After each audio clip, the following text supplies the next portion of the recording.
नमस्कार, good morning, शुभ सकाळ सर्वांना। मी प्राची स्वागत करते तुमचं अगदी मनापासून नवीन एका ब्लॉगमध्ये। नवीन दिवसाची नवीन सुरुवात छान अशी झालेली आहे आणि आजच्या ब्लॉगला सुरुवात करते दुपारपासून। आणि आजच्या ब्लॉगमध्ये की नाही मी आठवड्याभराच्या भाज्या आणणार आहे आता मार्केटमध्ये जाऊन।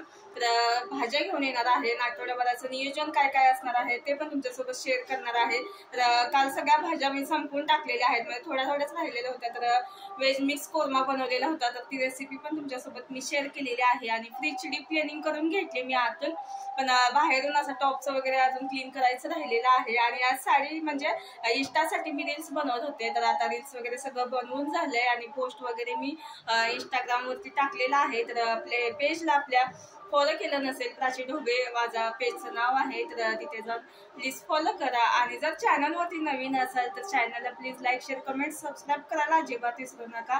तर चला आता साडी वगैरे चेंज करते।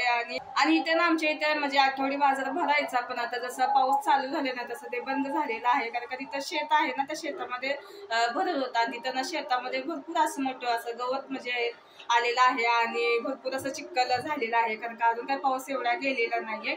तर नंतर मग पावसाळा वगैरे संपला ना परत आठवडी बाजार भरतो, पण सध्या आता जसा पावसाळा चालू झालेला तसं मग मेन मार्केटमध्ये जाऊनच आणावं लागतं, तर खूप लांब जावं लागतं म्हणजे। तर त्याच्यामुळे शक्यतो जास्त करून जात नाही, पण जसं पाऊस लागला की तसं म्हणजे इथूनच असं म्हणजे भाजी वगैरे आणायची, कुठे दिसेल तिथं असं फ्यूच्या शाळेजवळ वगैरे येतो टेम्पो, तिथूनच अशा आणायची। एकदा दोनदा फक्त आणलेलं होतं मार्केटमधून। तर आता आठवड्याभराच्या भरपूर अशा भाज्याच आणून ठेवते आता मी। तर चला मी ते तुमच्यासोबत आज शेअर करणार आहे। आणि कसा होतोय ब्लॉग तर शेवटपर्यंत बघा। जर आवडला तर व्हिडिओला लाईक, शेअर, कमेंट, सबस्क्राईब करायला अजिबात विसरू नका। तर चला साडी वगैरे चेंज करते आणि निघते मी आता, कारण का घरचं सगळं आवरलेलं आहे। आता दुपारचे 2-2:30 वाजले असतील, तर चला आवरते आता, म्हणजे आवरलेलंच आहे मी, ड्रेस घालते आणि निघते। आणि आता इथलं फ्रीजच्या वरचं टॉपचं जे आहे ना, तर ते मी ना क्लीन केलेलं नव्हतं, फक्त आतून म्हणजे फक्त फ्रीज क्लीन केलेला होता। तर वरच्या साईडनं पण आता क्लीन करते। आणि इथं बघू शकताय फ्रीजच्या बाजूला जे माझं म्हणजे गॅसच्याच बाजूला फ्रीज आहे, तर अजिबात घाण होत नाही। त्याचं कारण काय माहिती आहे का, फ्रीजच्या बाजूला जो बर्नर आहे ना, तर इथं मी फोडणी वगैरे देत नाही, तर देते मी त्या साईडला देते। फोडणी झाल्यानंतर मग शिजण्यासाठी ह्या साईडला देते, आणि मग ती फोडणीचं तेल वगैरे उडतं ना, त्याच्यामुळे की नाही फ्रीज असं म्हणजे एक साईड आपली ना म्हणजे गॅसच्या बाजूची जी साईड असते ना फ्रीजची, ती घाण होते आणि त्याच्यावरती तेलाचे डाग वगैरे दिसतात। तर फोडणी द्यायचं शक्यतो जेवण आहे ना ते ना आपण गॅसच्या बाजूला जे बर्नर आहे ना त्याच्यावरती करणं टाळलं तरी म्हणजे खूप छान असं म्हणजे फ्रीज व्यवस्थित आपला क्लीन राहतो। तर बघू शकता मस्त असं आपला फ्रीज वरून पण क्लीन झालेला आहे। तर हे मेन एक काम राहिलेलं होतं, तर हे पहिल्यांदा करून घेतलं। आणि आता नंतर मग हे सगळं इथलं म्हणजे वरती फ्रीजच्या वरती पण सामान आता थोडं थोडं आलेलं आहे। भरपूर वेळा म्हणते की नाही ठेवायचं त्याच्यावरती सामान वगैरे, पण ते येतच, कारण का जास्त स्टोरेज ठेवण्यासाठी माझ्याकडे जास्त जागाच नाही आहे। त्याच्यामुळे की नाही मला आता नाही इलाजानं इथं वरती फ्रीजच्या वरती ह्या भरण्या वगैरे ठेवायला लागल्यात, कारण का जास्त म्हणजे माझं अजून फर्निचर वगैरे नाही आहे आणि अशा ट्रॉल्या वगैरे पण बनवलेल्या नाही आहेत।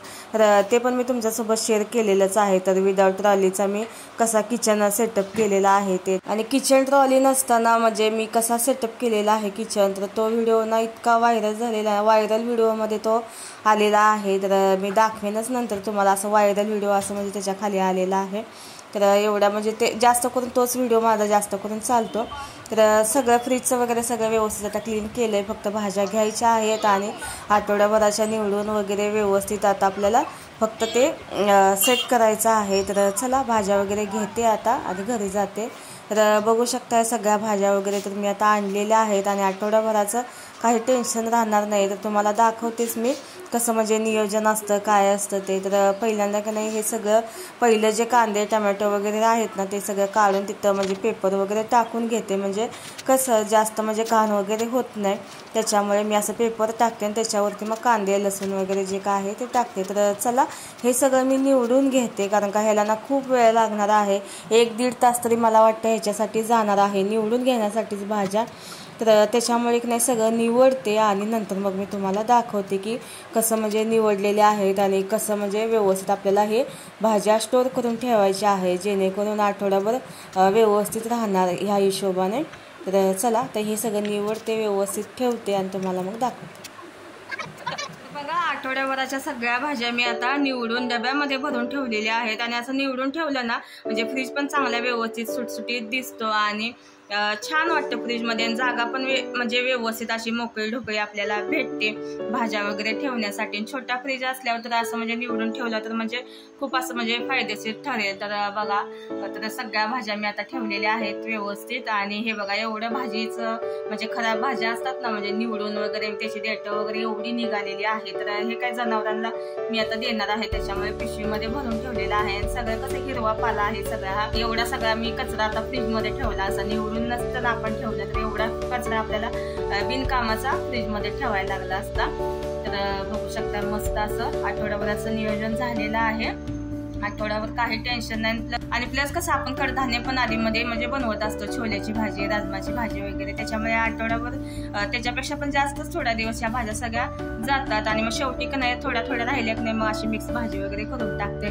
तर हे बघा इथं कोथिंबीर आणलेली आहे. सगळ्या भाज्या का नाही आठवड्यावर टिकतात अशाच मी निवडलेल्या आहेत. तर कोथिंबीर चांगली व्यवस्थित साफ करून मी डब्यामध्ये भरून ठेवलेली आहे. आणि असं डब्यात कोथिंबीर ठेवली ना अशी भरून आणि डब्याचं झाकण आहे एकदम टाईट असलं पाहिजे. तर खूप दिवस म्हणजे टिकते कोथिंबीर, आठवड्याभर तरी जाते.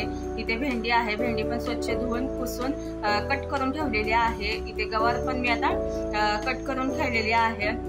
मिरचीची देठ वगैरे काढलेली आहेत. मिरची आणि लिंबू एकत्रच ठेवला. इथे परसबी म्हणजेच बीन्स हे पण मी कट करून ठेवलेले आहेत. इथे बीट आहे. तर बीटचं मी ना मागचा पुढचा बुडका काढून ठेवलेला आहे. तर त्याला माती असते आणि मग बुरशी पकडते आणि खराब होतं ते लगेच, त्याच्यामुळे असं मी ठेवलेलं आहे. आणि गाजरचं पण मागच्या पुढचं डेटा काढले त्याला पण माती असते त्याच्यामुळे. तर हे कसं सलाडमध्ये आपण वापरतो. काकडी फक्त भेटली नाही आणि काकड्या होत्या पण खूप मोठ्या मोठ्या होत्या मग ते कडू लागतात त्याच्यामुळे. आणि 2-3 ठिकाणी बघितलं अशा मोठ्या मोठ्या होत्या ना तर कडू असतात त्या, त्याच्यामुळे मी काही घेतल्या नाहीत. काकडी फक्त आणायची म्हणजे बाकी आहे. तर हे झालं आता सलाड मधलं. आणि वांगी घेतलेली आहेत, शिमला मिरची घेतलेली आहे.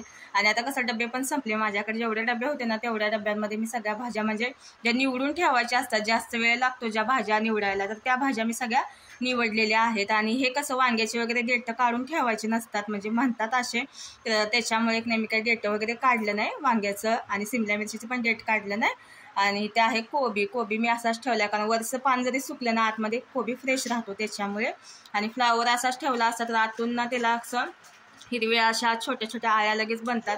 फ्रीजमध्ये ठेवलं तरी आळी म्हणजे लागते त्याच्यामुळे नाही असं म्हणजे छान असं म्हणजे फ्रेशच आहे हा फ्लावर. हे अजिबात म्हणजे खिडका वगैरे नाही तर असं तुकडे करून ठेवले. तर असं ठेवला असता का नाही जास्त असं फ्रीजमध्ये जागा लागली असते याला. आणि तर कढीपत्ता कोथिंबीर सोबत पण थोडासा भेटलेला तो पण ह्याच्यामध्ये टाकलेला आहे.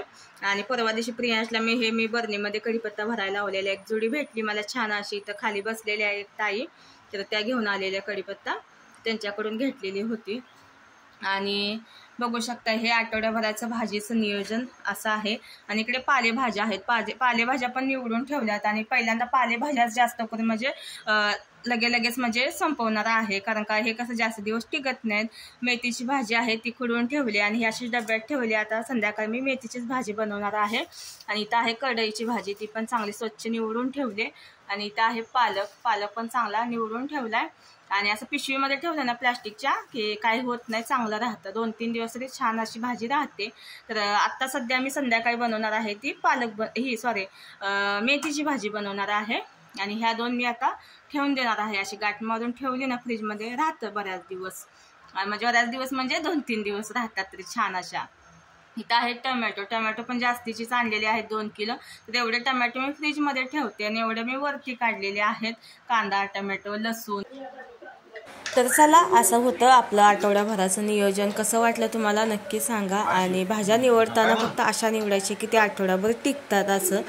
आणि असं डब्यामध्ये निवडून वगैरे व्यवस्थित ठेवल्या की नाही म्हणजे बऱ्याच दिवस त्या टिकतात पण. तर चला आता हे सगळं म्हणजे व्यवस्थित आता फ्रीजमध्ये मी सेट करते. आणि आपला छोटा फ्रीज आहे म्हटल्यानंतर ना असं म्हणजे करून ठेवावंच लागतं, नाही तर मग उगाचच बिनकामाचा पसरा होऊन जातो.